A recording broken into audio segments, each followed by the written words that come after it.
Hello friends, spinners kitchen में तमारुं स्वागत है। आज આપણે फ्रूट सलाड के फ्रूट कस्टर्ड बनावीशुं। आ ठंडू ठंडू फ्रूट सलाड જ્યારે કોઈ ઘરે મહેમાન આવવાના હોય કે કંઈક ગળ્યું ખાવાનું મન થાય ત્યારે તમે આ સ્વીટને બનાવી શકો છો। એક વખત ફ્રૂટ સલાડ આ રીતે બનાવશો તો બહારનો ફ્રૂટ સલાડ તમને પસંદ નહીં આવે, ઘરે બનાવેલો જ તમને પસંદ આવશે અને બાળકોથી લઈને મોટા સૌ કોઈને આ ખૂબ જ પસંદ આવશે। फ्रूट सलाड बनाववा माटे अत्यारे मैं जाड़ा तळियावाળી कढ़ाई लई लीधी छे अने हवे तेमां 1.5 लीटर दूध लई लईशुं। तो आ दूध मैं एकदम फूल फेट दूध लीधुं छे, मलाई काढ्या वगरनुं दूध लेवानुं छे। हवे आ थोड़ुंक दूध छे तेने आपणे साइडमां राखी लईशुं अने हवे दूधने मीडियम गैस पर राखीने आपणे गरम थवा दईशुं। हवे दूधमां नाखवा माटेनुं आपणे कस्टर्ड तैयार करीशुं। तो तेना माटे हवे एक बाउलमां आपणे 3 टेबलस्पून આપણે કસ્ટર્ડ પાવડર લઈશું। તો મેં અત્યારે વેનીલા ફ્લેવરનો જે કસ્ટર્ડ પાવડર આવે છે તે લીધો છે, જે બજારમાં એકદમ ઇઝીલી પેકેટમાં મળી જાય છે। તેમાં આપણું જે હવે બચાવેલું દૂધ હતું તે હવે એડ કરી લઈશું। આ કસ્ટર્ડ પાવડર અને દૂધને હવે આપણે સારી રીતે મિક્સ કરી લેવાનું। બિલકુલ પણ ગાંઠા ન વળે તે રીતે આપણે તેને સારી રીતે મિક્સ કરી લઈશું। હવે દૂધ થોડું આપણું ગરમ થઈ ગયું છે અને હવે તેમાં થોડું કેસર ઉમેરીશું। તેને દૂધમાં સારી રીતે મિક્સ કરી લઈશું।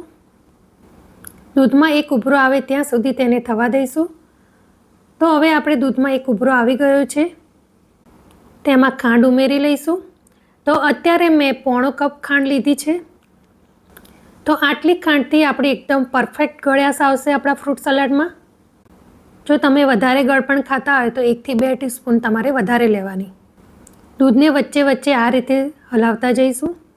तो खांड आपणी बराबर ओगળી गई है और लगभग 5 मिनिट जेवो समय थई गयो छे। तो तेमां आ कस्टर्डवाळुं दूध उमेरी दईशुं। तो आ कस्टर्डवाळा दूधने आपणे सारी रीते चमचीथी हलावी लईशुं, जेथी करीने तळिये जे पण कस्टर्ड ચોંટ્યો હોય તે બધો જ મિક્સ થઈ જાય।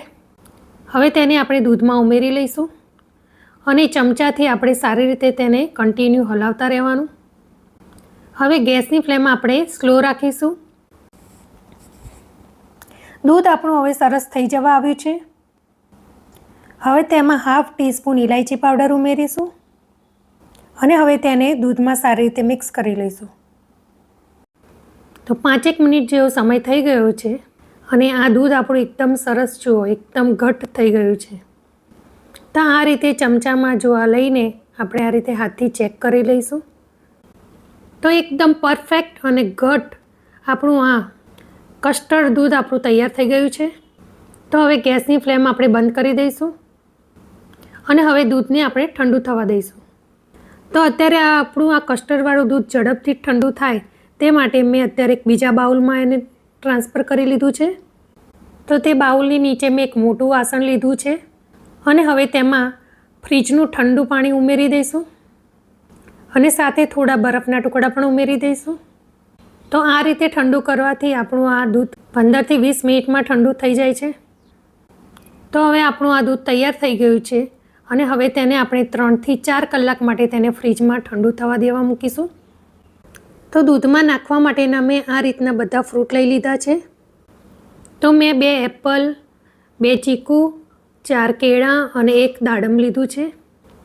તમે આમાં દ્રાક્ષ, કીવી ઘણા બધા ફ્રૂટ લઈ શકો છો, પણ હું ખાટા ફળ બહુ જ ઓછા લઉં છું। હવે આ બધા જ ફ્રૂટને આપણે નાના નાના ટુકડામાં કાપી લઈશું। તમે આ ફ્રૂટને વધારે કે ઓછા તમે તમારી રીતે લઈ શકો છો।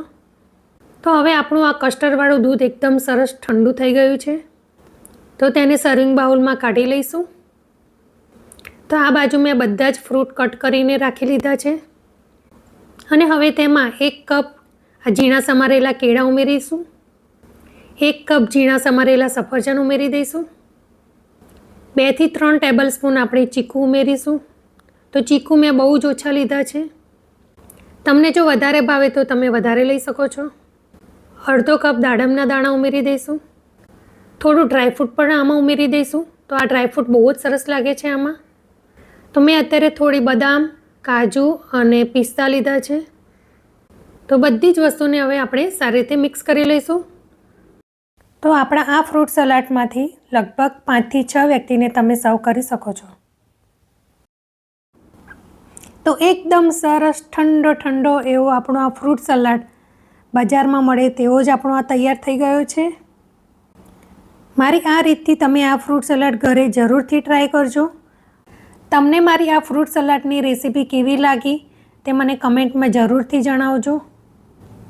મારી આ રેસીપી ગમી હોય તો વિડીયોને લાઈક કરજો, શેર કરજો અને મારી ચેનલને સબસ્ક્રાઈબ કરજો.